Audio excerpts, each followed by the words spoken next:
So the more eagle-eyed of you have spotted those strange blobs sitting there in the previous sneak peeks. They are, of course, brand new traps. They're going to stay after the Halloween update, and they're going to be ground or air. Let's go and check them out on the air setting. They're really interesting. Okay, so balloon comes down, trap goes up.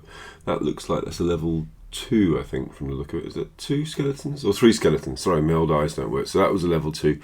And you know what? These aren't really going to be particularly powerful, but they're going to be a real distraction. I think they'll be most of a distraction against dragons, to be fair, because, of course, balloons can't defend themselves, so they're not distracted by these. But if you were to put a dragon down, then the dragon will be drawn across to it.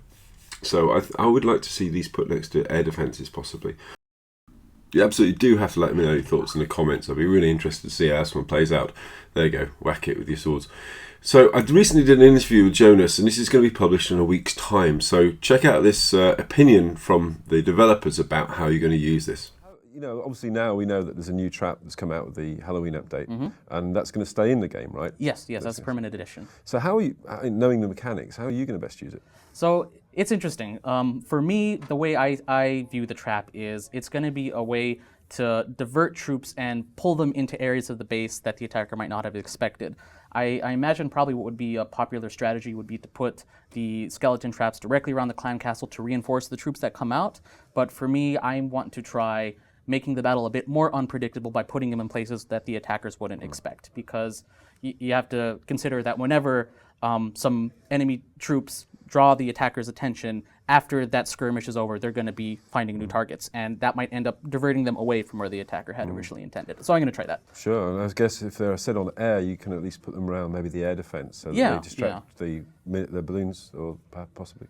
Yeah, we'll have to see, because now you're going to have a bit more flexibility in terms of the expos and the skeleton traps, and how you place your other defenses, what you're going to prioritize air, what you're going to prioritize ground. And they do look so cute as well. Little chaps with the 2 balloons fighting. No, I just love how eager they are when they're with the balloons with their tiny swords, you know. So, yeah.